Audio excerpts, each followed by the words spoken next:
And the first order of business is approval of the agenda. Does anyone have any changes for the agenda today?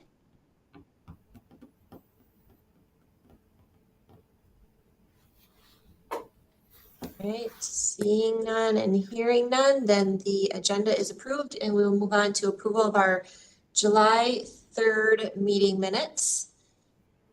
Any questions on the meeting minutes, or would anyone like to move approval of these for us? Madam Chair, this is Joe with Anoka County. I'll make a motion to approve. Thank you, Joe. Is there a second? Second from Molly.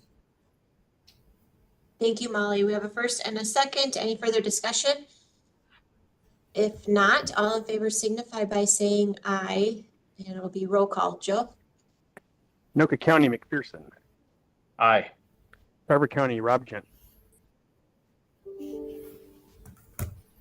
Dakota County, Laborie. Aye. Hennepin County, Ellos. Aye. Ramsey County, Isaacson. Aye. Scott County, Jensen. Aye. Washington County, Leitner. Aye. 7W, Witter. Tab, Kotsukos. Aye. Met Council MTS, Cole Hinneker. Aye. Community Development, Boylan. Metro Transit, Harrington. MPCA, AO. That's you. MPCA, Innocent.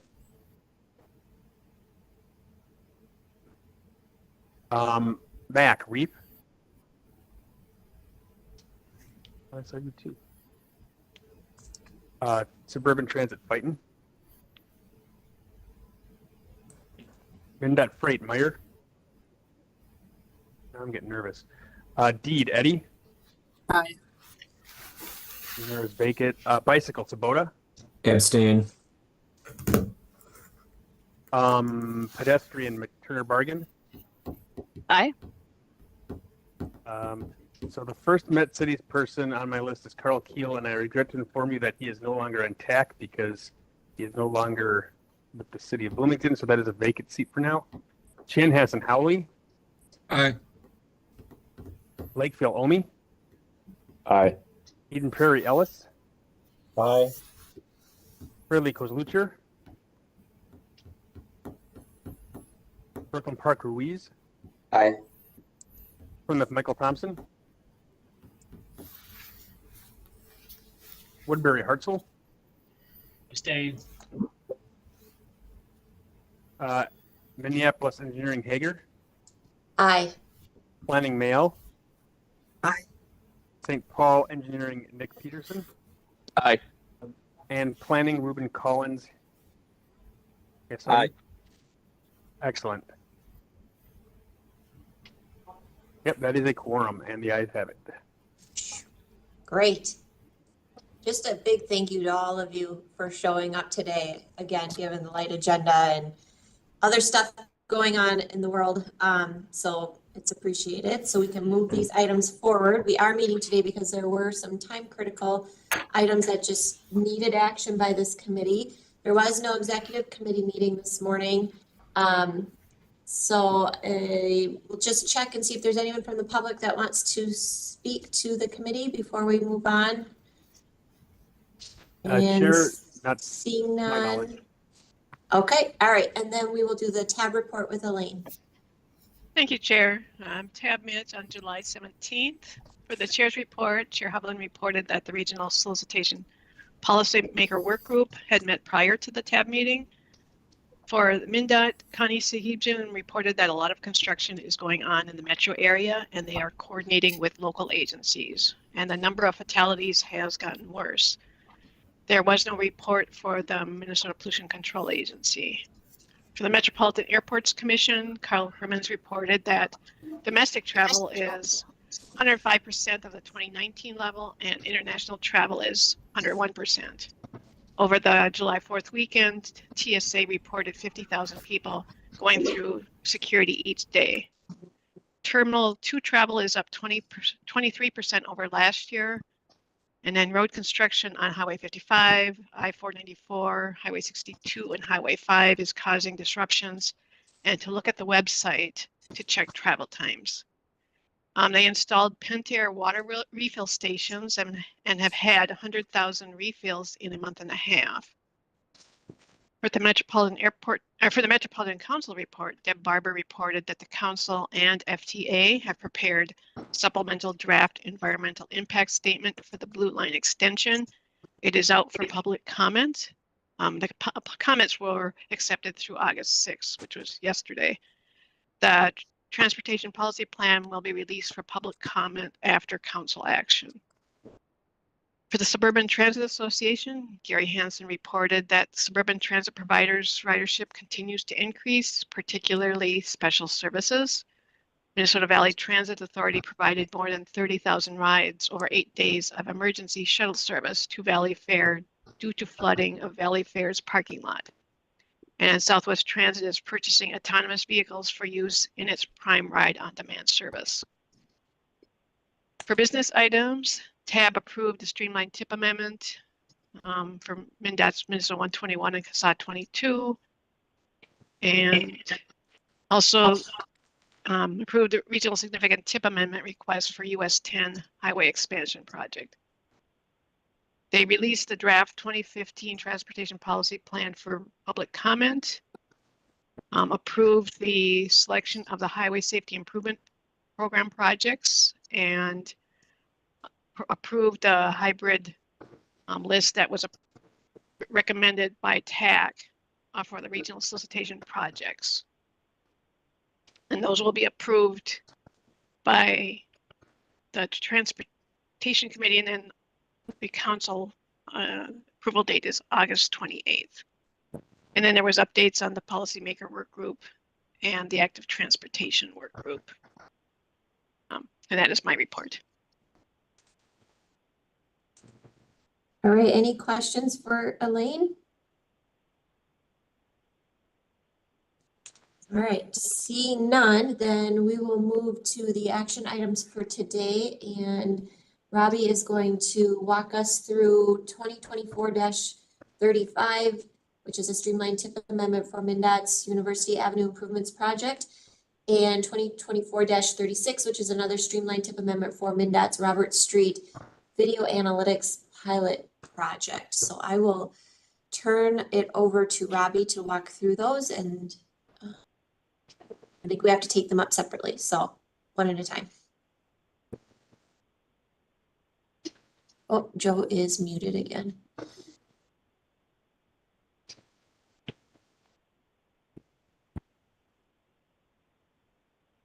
I take it Robbie's not here and Joe's walking through these, Elaine?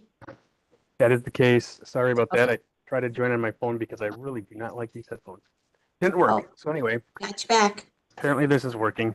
Yeah, Robbie's on vacation this week, so I'll be talking about these. So this is a streamlined tip amendment for MnDOT's University Avenue Improvements Project in Fridley and Blaine. MnDOT requests an amendment to the tip to increase the cost and change the length of its Minnesota 47 Improvements Project in Fridley and Blaine. The cost increase, I'm going to go to that table, is very slight. 1.056 million to 1.077 million. Would not require a tip amendment in and of itself, but the change in length of project does. So originally the project was going to be constructing minor safety improvements like curb extensions or medium refuge islands at several locations along University Avenue.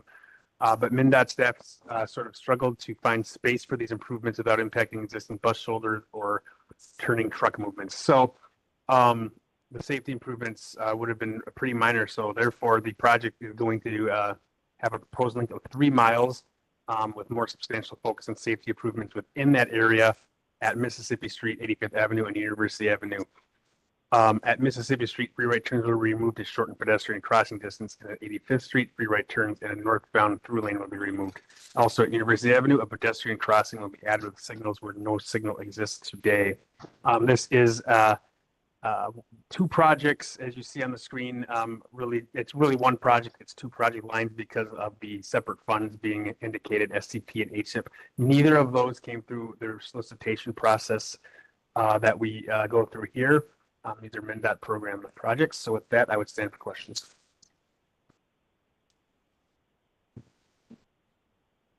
All right, seeing no hands up or no questions from committee members, is there anyone who'd like to move this item? Madam Chair, this is Joe. Brian, motion to approve. Oh, I'll back that Motion up. is Hold on a second. All right, I've got Brian Isaacson with a motion to approve and Joe McPherson with a second. Any further discussion? Seeing none, all in favor signify by saying aye. Joe? McPherson, Aye. Robgent.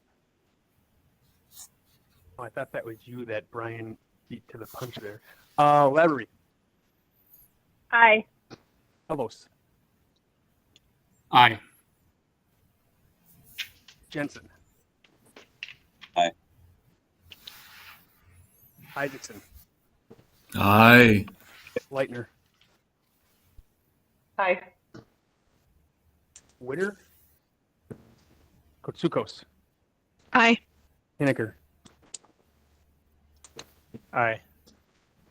Boylan, Aye. Harrington, McCartney, Aye. Sorry, Joe. Rob, AO, Aye. Reef, Fighton, Aye. okay, Fighton,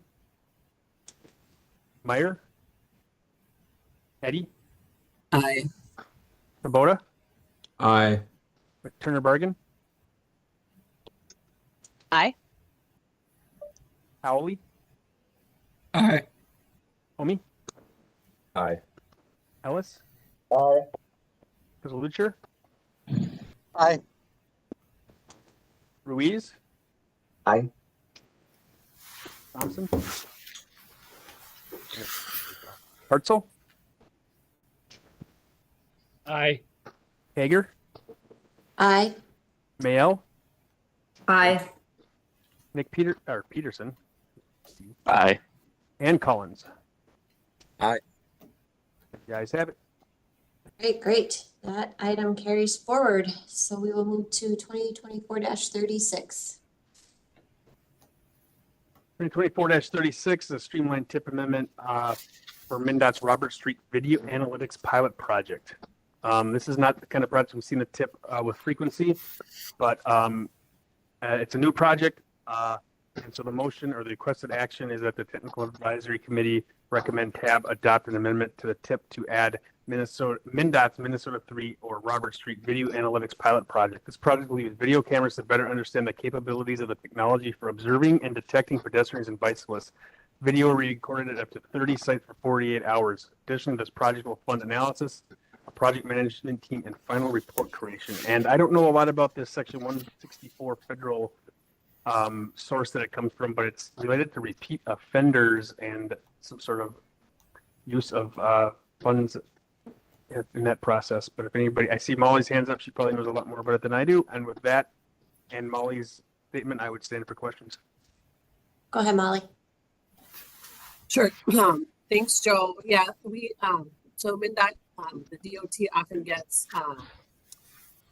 this it's safety money, it's HSIP money, but it typically goes to Department of Public Safety, and it is about like enforcement. And annually sometimes we get unused funds that they can't spend in a fiscal year.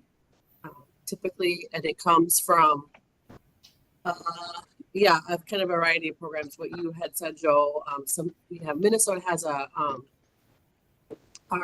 driving under the influence laws are not as strict as what the feds want, so we get some direction on how to spend HSIP money because of that too. So and a project like this typically wouldn't have federal funds on it. I think we would fund things like this, with state funds, and it wouldn't go in the tip or stip. So I think this is just like a one-time thing, but it sounds like a great project. Thanks, Molly. Any follow-up questions for Joe or Molly? Seeing none, anyone like to move this item? Madam Chair, this is Paul Lakeville. I move approval. Thank you, Paul. Is there a second? Patrick Boylan, second. I did hear innocent first, so we've got a first and a second. Any further discussion on this item? All right, seeing none, all in favor signify by saying aye. Joe? McPherson, Aye. Labrie, Aye. Ellos, Aye. Isaacson, Aye. Jensen. Aye. Leitner, Aye. Kotsukos, Aye. Henniker. Aye. Boylan, Aye.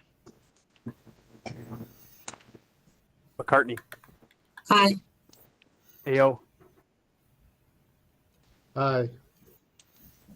Reef, Aye. Eddie, Aye. Sabota, Aye. Turner Bargain. Aye. Howley, Aye. Omi, Aye. Ellis, Aye. Lucher, Aye. Ruiz, Aye. Thompson, no, Hartzell, Aye. Hager, Aye. Mayel, Aye. Peterson, Aye. Collins. Aye. Aye. And this time I skipped anybody that hadn't called in or hadn't voted before. So if I missed you and you're here, let me know for the sake of the attendance. Otherwise, either way, the ayes have it. Great, that item carries. And I think that's the end of our action items for today, but Gina is here. Gina, is there any report from the planning subcommittee that you'd like to share? No, Madam Chair, we did not meet last month, so nothing to report. Okay, and Michael Thompson is not here today, but funding and programming also did not meet last month, so nothing for him to report on from that committee either. So with that, we will move to our information items, and Heidi Schallberg is going to walk us through the Regional Safety Action Plan. Heidi. Thank you. Good morning, everyone. I'm Heidi Schallberg, Planning Analyst with MTS and the Project Manager for the Regional Safety Action Plan.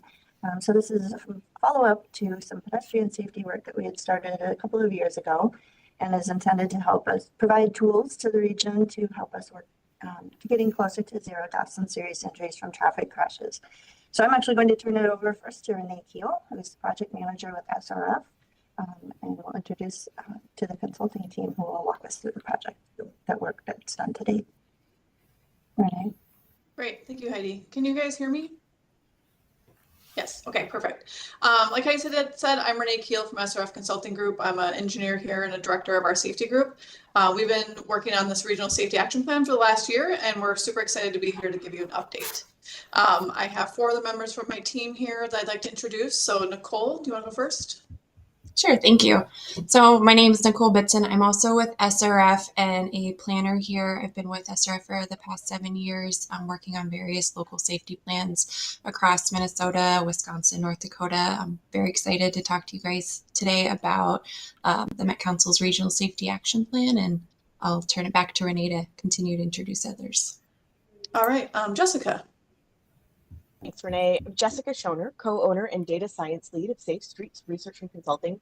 Very excited to be working on this project. I also was involved in the pedestrian safety action plan for the council, so we're bringing a bit of continuity through both things. All right, Aaliyah. Good morning, everyone. Aaliyah Awad, Principal and Safety Practice Lead at Ulta Planning and Design. We're happy to be here, and we're going to walk you through some of the analysis that Ulta Planning was responsible for. And last we have Tom. Morning all, my name's Tom Holmes. I'm a senior planner at Zan Associates, and we helped out on public engagement, both summarizing past engagement and also doing a bit more of new engagement as well for this one. Thanks. All right, thank you, Tom. So Nicole's going to share her screen. We have some slides to go through. I'm going to cover some of the high-level overview of the project, and then each of the members I just introduced will talk about their specialty areas they've been working on throughout the project. All right, so Nicole, if you want to go to the next slide. So like I said, we've been working on a regional safety action plan, and the focus of this plan is to look at vehicle and bicycle vehicle crashes, specifically fatalities and serious injury crashes. The reason we're focusing on those crashes are those are the ones that we want to try to eliminate or reduce. There are other crashes like property damage crashes that we do look at, but not as detailed because we're really trying to change those life-threatening ones. The team, like we said, is made up of SRF with support from Alta, Safe Streets, and Ismith, and then also Zan, who is actually consulting with the council directly. We have a technical advisory group that's made up of partners from local, state, and federal agencies. And the intent of this plan is to help address requirements of the USDOT's Safe Streets for All funding program, which can lead to additional funding opportunities for safety plan implementation. We began this work in May of 2023, and we are on track to wrap it up here in the next few months. All right, next slide. If you're not familiar with the Safe Streets and Roads for All program, this is a 5-year bipartisan infrastructure bill from the USDOT. It started in 2022, and they have $5 billion that they're awarding nationally. So each year they award $1 billion, and the goal is to promote safety, employ low-cost, high-impact strategies on our roadways, ensure that we're making equitable investments because there is data that shows that there are more severe crashes happening in underserved communities, and really making sure that we're incorporating proven safety countermeasures when we're moving forward with improvements. Next slide. So the SS4A program has 3 funding buckets. The first is for safety action plans, which we're doing now. So that's where a number of the money goes from that $1 billion per year, and that goes nationwide to any agency in the U.S.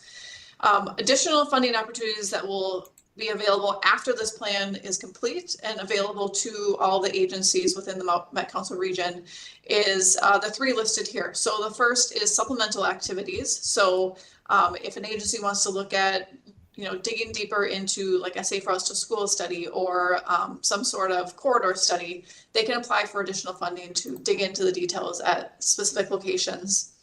They can also apply for funding for demonstration projects. So if you're not familiar with what that is, it's essentially setting up a temporary construction change to your roadway before you actually make the change. So if you're going to close a left turn lane, put bollards up to close that left turn lane and see how it's operating.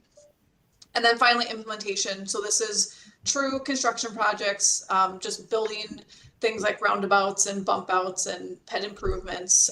There's funding set aside to do those improvements. Next slide. So the regional safety action plans have a number of components that are required to be included in your plan to be compliant for additional funding. This is a number of things that we are working on and have completed for this plan. I guess the big things I want to highlight are public engagement, which Tom is going to talk about, creating a high street network, and doing some crash and risk analysis, which Jessica and Aaliyah are going to talk about. We've been reviewing TPP policies and identifying actions for revisions. And then kind of some of our takeaways are going to be developing high-level countermeasures and recommendations that agencies can use moving forward. So with that, I'm going to pass it off to Tom to talk about engagement. Thank you. So a large portion of our engagement resources on this project were spent summarizing other teams' engagement work, focusing specifically on transportation infrastructure. So that means both partners around the region, cities, counties, as well as past Met Council projects. We started by doing a survey of local agencies, asking them to tell us about some of the engagement work that they've been doing in transportation over the past recent years. And then we moved and looked at some of the transportation work that Met Council has done, including the Transportation Needs Project, as well as the youth project led by Darcy. So we summarized what we'd seen, focusing specifically on those infrastructure questions, and then also identified some of those missing pieces, who's been underrepresented in recent years. With that information, we reached out to some community organizations to do some focus groups as well as a pop-up event. Our ask of them was basically what would be the best way to engage with your communities. And we reached out to community organizations who we thought might help fill some of those gaps of underrepresented populations in the region. The list that you see on the slide were organizations that got back to us, and we were looking specifically for organizations that had maybe a wide group, not just like a single area, but might represent a regional focus. We did 7 focus groups and then 1 pop-up event. The focus groups, we used images of transportation facilities from around the region and asked people if they had facilities like these in their area, or if they noticed anything that they would change that might be difficult for them to traverse, and used a similar activity during the pop-up event. All of our feedback is going to be wrapped up into the final report along with all of the technical findings. And I think I'll pass it back. Renee? All right. Yep. I was about to say, I can jump in here with the crash data analysis summary. So we looked into crash data from 2018 to 2022 to gather insight and a deeper understanding of the crashes, where they're occurring, and to identify some key themes. We specifically looked at 3 modes, so motor vehicle, motorcycle, and bicycle crashes. The pedestrian crashes were not included in this portion of the analysis, and that was just because there was so much work completed within the pedestrian safety action plan. So there's a reference in there that points to all of the information that's specific for pedestrians. And so in general, just some key themes that we saw. They're not new or surprising, but again, just worthy to note. Approximately half of all of the crashes took place at an intersection. Approximately 3/4 of all of the crashes within the region had speeding listed as a contributing factor. And then also, not surprising, but motorcyclists, cyclists, those vulnerable roadway users were more likely to be severely injured or killed when involved in a crash. Some additional key crash just information that we've identified. So the crash severity by mode, we calculated this. We first identified just where the raw crash data occurred. And again, not surprising that the majority of crashes occurred with involving automobiles. But when we normalized the crashes, so looked at that serious to non-serious ratio, we saw again that the motorcyclist and cyclist was higher with the 0.346 or the 0.127 versus the automobile crashes. And then moving on, we also looked at crashes by county. And this one, again, there's that raw crash data where we see the top 3 counties experiencing serious injuries are Hennepin, Anoka, and Ramsey. However, when we looked at that normalization, so looking by 100,000 residents, we saw then that Scott, Carver, and Anoka are higher. One thing to note, though, that this was just one way we reviewed the crashes, and understanding that depending on how that was normalized, these may change slightly. And then last here, just wanted to share the crashes by functional class. Without the normalization, so by 1,000 roadway miles, the top 3 experiencing serious injuries are minor arterial, principal arterial, and interstate, with local roads just following close after. And then with that normalization, so looking and dividing by that 1,000 roadway miles, we actually saw interstate, principal arterial, and principal arterial all again at the top, but local roads were at the very least amount. So just again, showing different ways that the data can be used and understood throughout this plan. And with that, I'm going to hand it over to Jessica to talk about our high injury streets. Thanks, Nicole. So we went through a process of identifying where there are high concentrations, like close spatial clusters of fatal and serious injury crashes on the network. This was part of a reactive analysis, and then later we'll hear more about a proactive approach. We use these hand in hand so you can get the best of both worlds. But the goal of this is really to understand, if we want to target the areas where we have a proven history of repeated severe crashes happening again and again over the course of 5 years, these are like the most bang for your buck, the densest places where crashes are concentrated. We do this by running a sliding windows analysis, basically baby stepping through the network and measuring over this mile how many severe crashes, move a little bit, how many here, how many here. So we get like this rolling density of severe crashes by mode. And then we choose a threshold. If a segment is above or above a certain threshold of a severity weighted crash score, it's considered a high injury street. If it's below the threshold, it's not. So it's a really simple binary classification. You may have seen this tool used elsewhere, also called high injury network or safety focus corridor. A lot of different names, but a very widely accepted tool. On the next slide, I'll show you a map of what our results look like, but let's go back one. I want to just show you some summary data about them. We did look at an aspect of geographic balance in the region. We tested different thresholds for different ways of stratifying by geographic intensity using Thrive community designations. For most of the modes, it didn't really make a difference. For pedestrians, we do have slightly different thresholds inside and outside of the urban center communities, Minneapolis, St. Paul, and some of those first-ring suburbs. Across all modes, we are capturing about 31% of the region's fatal and serious injury crashes on less than 2% of the region's non-freeway road miles. So that's pretty big. We can see there's this really very high overrepresentation of severe crashes on this small set of streets. So if you want to focus on where crashes have happened, this is a big red flag saying start here. On this 2% of the network, we're seeing a density of about 2.6 severe crashes per mile across all modes. Now we can look at the map.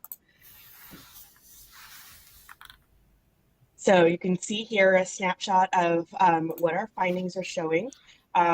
There's obviously a lot of miles in some of our largest cities, but there really are some, there are facilities all over the region that cross this threshold of high injury streets.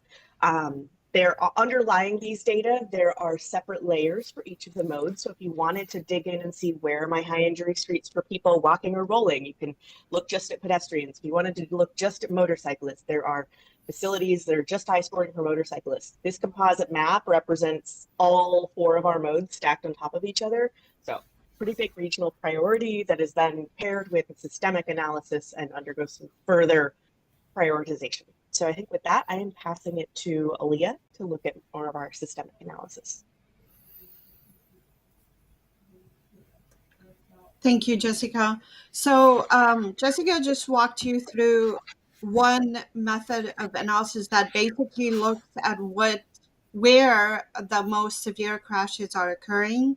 We wanted to offer the region kind of another approach to the analysis that kind of views the roadway network from a predictive perspective, if you will. And so we created a crash risk index. And what that does is look at the roadways within the region that are essentially high risk for severe crashes. And we did that based on the characteristics of some of the high crash roadways, but also some of the common contextual factors that cause severe crashes for all modes. And so with that, we're going to get to the map in a minute, but it'll show you the crash rate index for motor vehicles and then another CRI for bicycles. And what that does is kind of proactively inform prioritization of improvements in the sense that you want to change the context to make it more sensitive to all modes. So I think the next slide is where we go to the map, Nicole. So this is just a screenshot of the, GIS link that we can provide, but we actually put in the high injury street network analysis that Jessica did. We also mapped the CRI index that I just talked about with for bikes and motor vehicles. And then I'm about to talk more about the crash rates, but basically, as you can see, the dark lines are where the roadways that were identified as high risk. I think now, I don't know if you're showing the crash rates, Nicole, but basically you can click on and off the different layers to be able to see where those high risk areas across the region. And so maybe we can go to the crash rate index slide. So, again, we wanted to provide that added layer of, when you're looking at crash analysis and the highest, most urgent roadways to implement improvements, there are different ways to look at it, for different programming needs, safety programs, resurfacing projects, and others. And so we wanted to provide this kind of different ways to tackle this. For the crash rate analysis, what that does is, there could be a potentially high crash roadway that also has a high volume of traffic. However, there's also instances where you have a low volume roadway, but then a disproportionate level of severe crashes. And so if you look at it that way, that warrants kind of a closer look on it, in the sense that if exposure is not that high, which is the traffic volumes, then why are these crashes severe, like fatalities and severe injuries occurring? And so that's what we did. Basically, we used the FHWA formula for calculating the crash rates, and then that was represented in the map that Nicole just showed. I think we have a screenshot in the next slide. And so similarly, you're able to see where those low exposure but high rate of crashes have occurred. And so, depending on your need and the specific program, that's a way to kind of flag those roadways where crashes shouldn't really be happening but are. I think that's it for me, and then I'll jump back in. Perfect. So I'll jump in next. Now that Jessica and Aaliyah shared all of those different maps with the high injury streets, our crash rate analyses, and the CRI, the next step is, what do we do with all of those? And what we identified were corridors with the highest risk, both on the reactive, so as a result of the high injury streets, as well as addressing proactive, which Aaliyah just went through with the CRI and the crash rates. And just acknowledging how large and diverse the region is, we developed the regional priority lists as well as supplementary or county priority lists as well. And the intention is for Met Council and the agencies within to have a list regionally that state the top 25 locations that show the highest concentrations or the highest existing safety risks. So again, the top scores of the high injury streets. And then the second priority would be the top 25 locations within the region with the potential risk. And those are looking as a result of the CRI and the crash rates. So we've identified those corridors and intersections that address those. And then second is, again, identifying just additional ways for counties to also look and have priority lists as well. Those we have identified the top 10 or up to 10 locations for each county, and it's up to 10 because it's a result of those high injury streets and the crash rate. So if there aren't any locations identified in the map, then you don't have the full 10 locations. So it's very data driven, very systemic, and that we've determined these locations. And the intent again is to use these maps with the list and with the ArcGIS online link that'll be available to overlay and identify potential locations for future projects. And so with that, I'm actually going to turn it back to Aaliyah to talk through our potential countermeasure toolkit. Thank you. Go ahead. Team, can I pause you here and ask a couple questions? Is that all right? I'm not sure how much more of your presentation you have, but I just want to ask a couple questions and then see if members have any questions before you wrap up as well. But if you can go back to that slide you were just on. I'm curious if you looked at all streets to identify your high injury street network, and if not, why not? And then why like cities aren't on this, you know, you have county priority lists, you have regional priority lists. You know, in Minneapolis, we have done this work as well. We have our own high injury street network. And so I'm curious, does that align with what you're proposing in the regional network here? I just want to better understand how those different efforts might be coming together, hopefully, and not conflicting. Sure.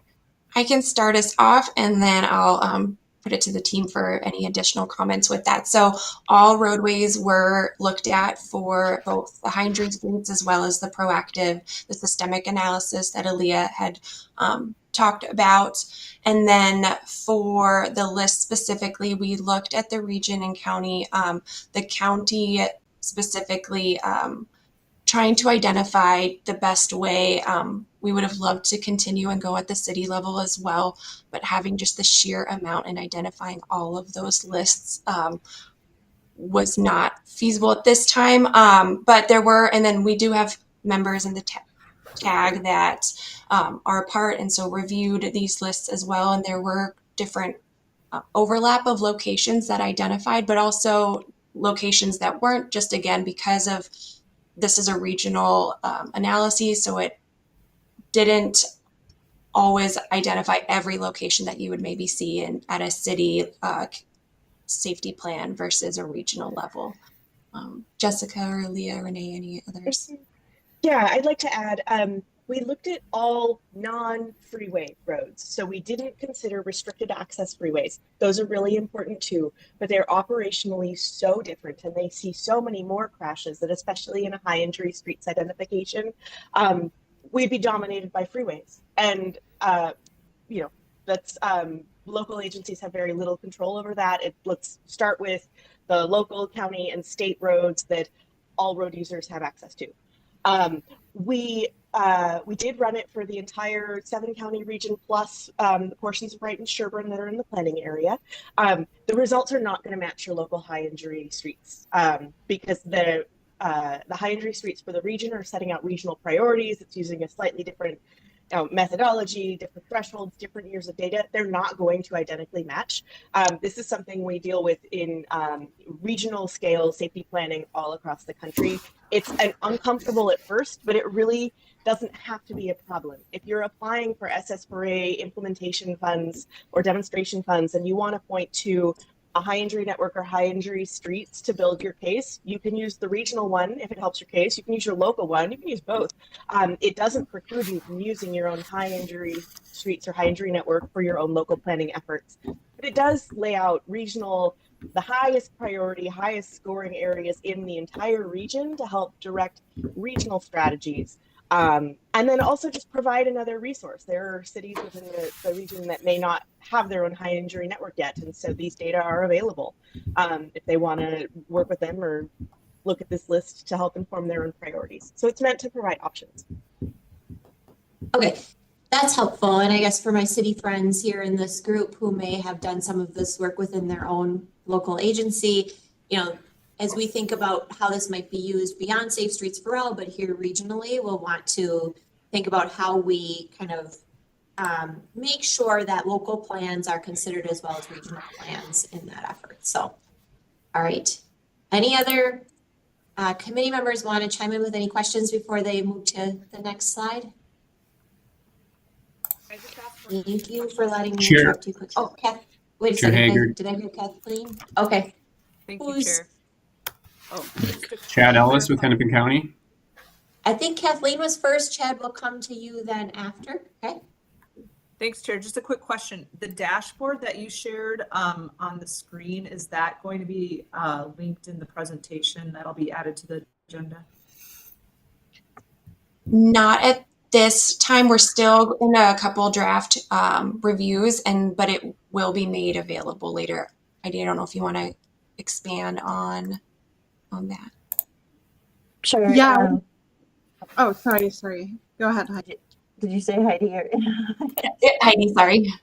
Sorry. So our technical advisory group is meeting next week. So they will be getting these lists.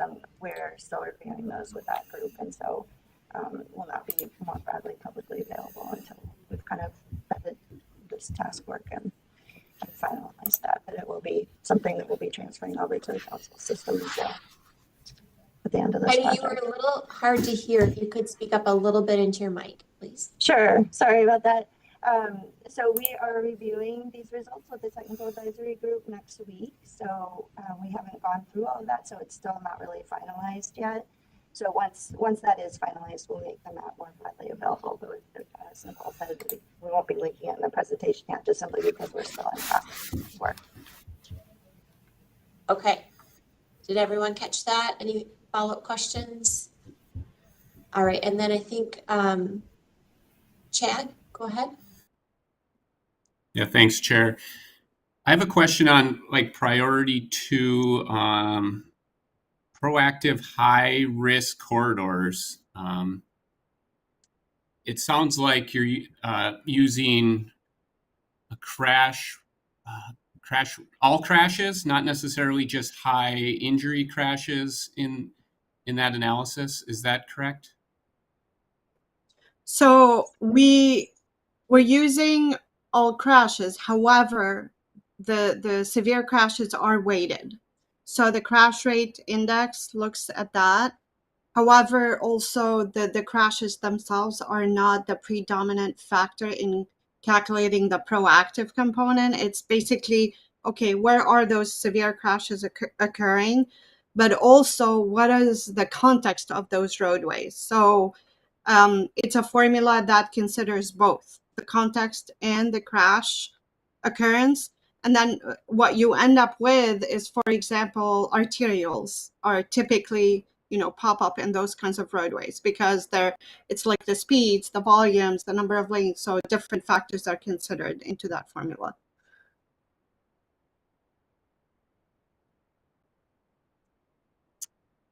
Okay, thank you for that, because that's, I'd be curious what those are as a safety professional, just knowing kind of what formula is used as we at Hennepin County are working on our safety action plan as well. And, we definitely want to be proactive. We've got resources, our county road safety plan resources, and just kind of wondering how things have changed or stayed the same with how the industry is calculating proactively. So thank you. Yeah, absolutely. And I believe we're actually on the Hennepin County team. So I'll get with our internal team on that. And yeah, there are definitely different ways to go about the proactive part. But for this one, we're happy working with Heidi and the team to provide the additional backup material.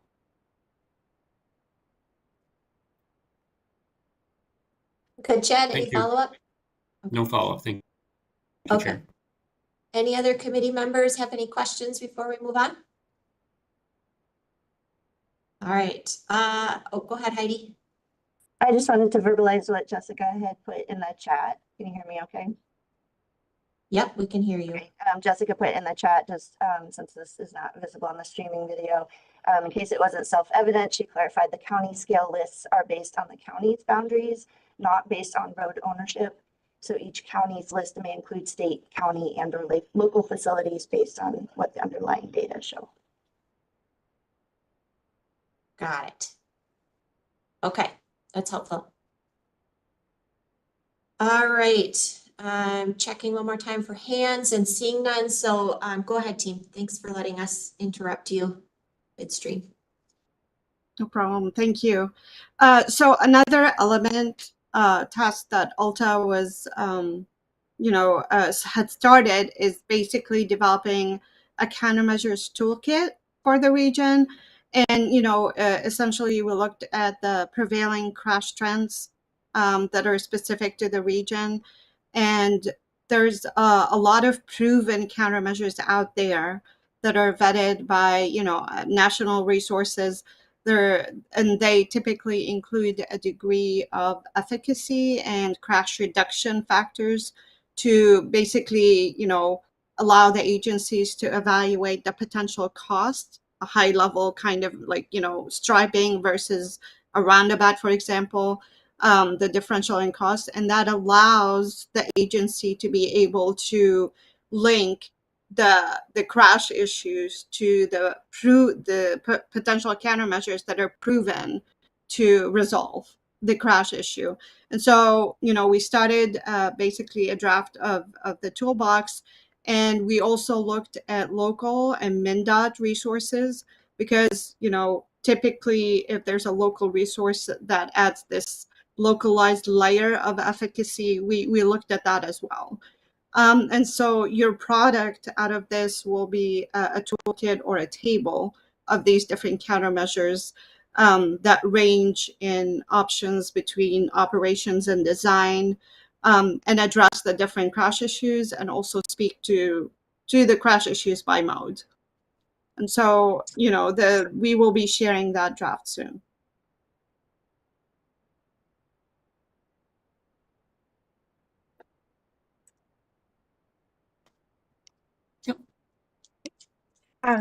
Finally, we need to bring all of these different data pieces together. Within this plan, we have high injury streets, we have the crash rates, the crash risk index. Looking back to the pedestrian plan, there's also a network screening index there. There's a lot of information that we've learned from these two studies, and in this task we're going to make recommendations that will help the agency incorporate the findings into broader planning and policy. We are in the very early stages as we wrap up all these other pieces. Now we have to figure out how we're bringing them together. So I don't have substantive updates for you, but I can tell you that we're working on it with an eye to figure out how to help the agency move the needle on safety and also curate these resources into something that can be readily used by all the agency partners, a technical resource. It's our final task, programmatic recommendations. All right, well, that is it for our presentation. Thank you for giving us time on your agenda today. Any final questions for the team? Go ahead, Cole.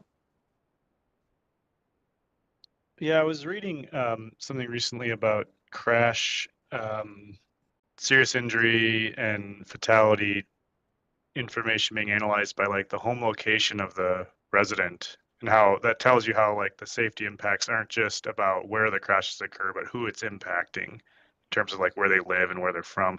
Did you guys have any of that data in our data sets, or is that just something we don't have information on?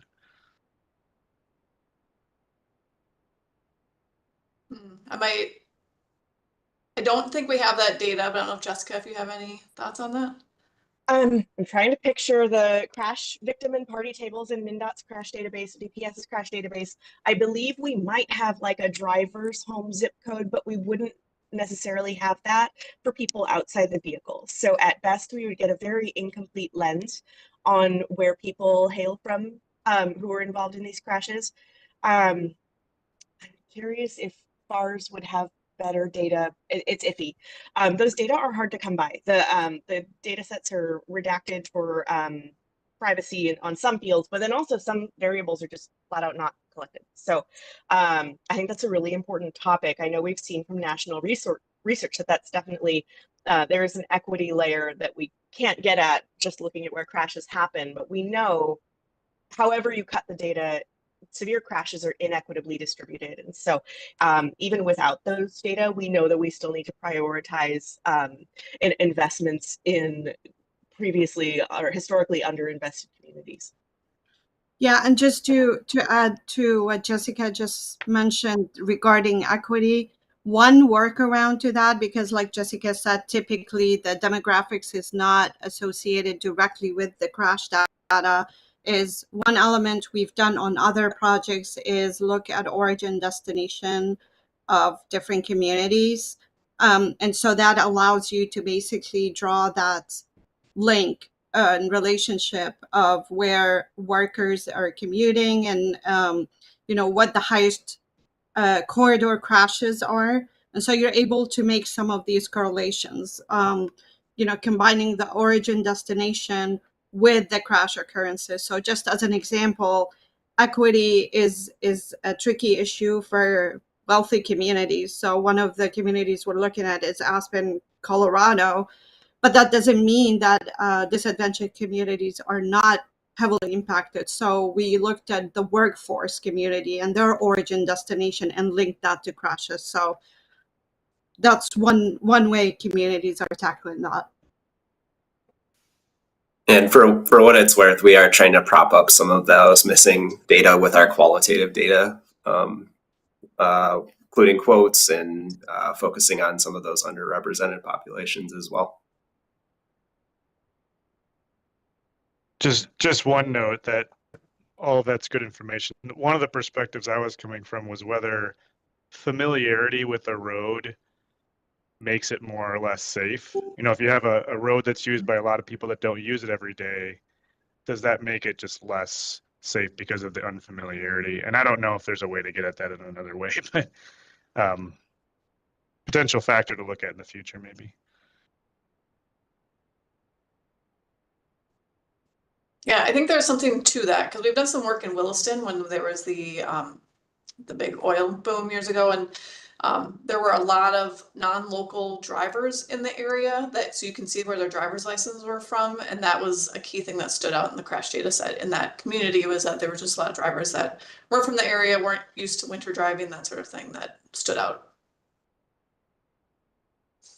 There's national research underway on the topic of self-explaining roads. So this doesn't directly get at an individual's experience with roadway familiarity, but the idea that we can design roads that just make you naturally inclined to drive slower and safer. So that's kind of a related topic that might fit in nicely with the countermeasure toolbox.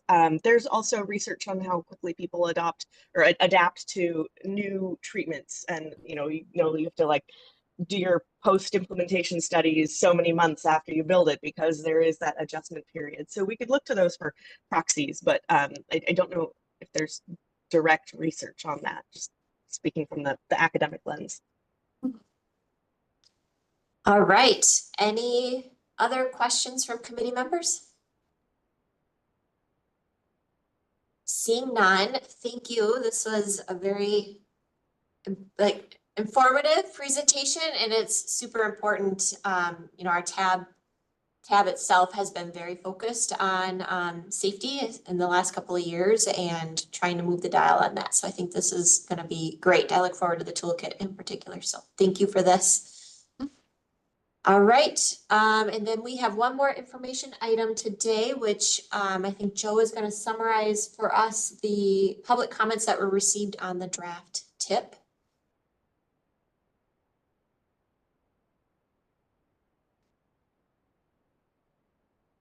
Yes, thank you, Chair. The moment I shared my screen, I couldn't find my unmute. I'm so good at this. So, yep, I'm going to talk a bit about the public comments in our transportation improvement program. It's been a couple months, but you might remember recommending the tip for comment at the June meeting, and that public comment period has ended, and we will be bringing the tip to tab next week to get approval on that. And so here's our schedule. Tab will be looking at that, I said next week, 2 weeks from today, to move that forward to the Transportation Committee and the Council for approval. And this is the standard, pretty normal schedule. After the Council approves, MnDOT will include it in its STIP and approve the entire STIP, and then federal approvals occur usually around November 1st. That November to December date is a little bit on the pessimistic side, a little bit from a few years ago. And so we had a 45-day public review period. Actually, what that was released in May. So what you was not recommended release for approval. It was recommended the TIP pending public comment. And this is something we've had for about 2 or 3 years with the TIP. We just have an outrageously tight timeline for the TIP in terms of having a 45-day public comment period. MnDOT, who provides us the data, their schedule of releasing it in April, and then having that's the draft data, and having the final data in July. It becomes very difficult to schedule all these meetings and schedule a process. So this is our process. And somebody at the last meeting brought up that TAC doesn't really see the public comments before making a recommendation. So they wanted to see them at least as the info item. That's what we're doing now. So the 45-day public review period, the goals are to gather feedback, information about impact and other community knowledge related transportation projects. We send this out to as many people as we can through the Star Tribune. I can't think of what they're called, the ads, and then we have our other outreach methods, social media, and gov delivery emails. We use the web emails, and we have a virtual public meeting that was attended by about a dozen people, if I correctly recall, and had a few comments, 3 comments, I believe, come directly from that meeting. So here's the public outreach. I know some of this stuff doesn't make a ton of sense to everybody, but our webpage with the draft tip had 430 unique visitors. We had 1,850 people reached on Facebook and 125 engagements, and that indicates how many people interacted with the post at all. 3 engagements on X / formerly known as Twitter, and 329 impressions. That shows how many people saw the post. We had 5,800 government delivery emails open. Now we did send that twice, so there's some repeats there. And we received a total of 98 comments from 94 different commenters. In other words, 2 commenters commented twice. 95 of these comments were written either by email or through our traditional written gathering process, and then 3 from the virtual public meeting. These are some of the themes that we had. The majority of the comments related to Rethinking 94 and not really Rethinking I-94 necessarily, but the bridge projects that are within the Rethinking I-94 study area. And in fairness, most of these comments are the result of a blog post put out that we encourage people to send these comments, not to discount them, but that is why one particular issue has the lion's share of comments. So there are 71 related to the bridge repair and replacement project in the study area, and most of those comments, 68, oppose these actions. A few of them supported the action, and then within those comments, this was not a form letter, so there was some uniqueness to the comments. Within those comments, a number of people suggested support or non-support for changes to I-94 resulting from the process, which of course is still always off. There were 4 comments expressing opposition to specifically designed to express opposition changing away I-94 from its freeway status, and 2 that expressed preference for that change. Within those other 71 comments, there were probably some going in, particularly the preference for change direction. There's a closing of a left turn from 280 northbound to Broadway in the tip, and this has come up before. We had 4 commenters opposed, expressing opposition to that. And I think there's some concerns with what the speed limit may be increased, which of course is a little bit out of the scope of the tip, as well as other safety concern. And then Highway 252, this came up last year. We only had 4 commenters this year, but they were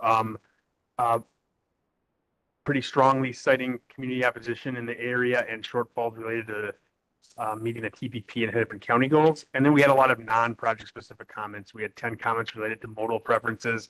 Some of those, there were 2 transit preference comments, 3 bike ped preference comments. Actually, I'd say 5 transit comments, 3 specifically bike ped, 1 for biking and walking, and then 2 preferring highways and roads. And then a couple of comments suggesting that the region needs stronger focus on greenhouse gas and reduction in improving the environment. So those are kind of the themes or the comments that came up multiple times. And that's really all I have. These comments are provided to MnDOT in many cases, and most of them pertain to MnDOT, and also will inform our TPP process. There's not really any direct changes to the tip itself coming from these comments. It's really difficult, of course, to change, projects at this stage aren't really likely to change. For example, we can't add bike projects because people want bike projects. Projects in the tip have to be scoped and funded. But so with that, I would stand for any questions. Thank you, Joe. Any questions from committee members?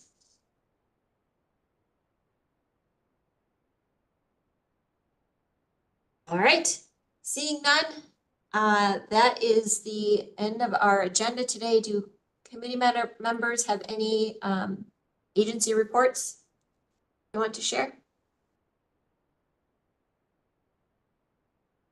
Or other business for the committee today? All right, last chance. Seeing no hands, then we stand adjourned. Thank you all for showing up today. See you next month. Appreciate it. Have a great day. Thank you. Thanks.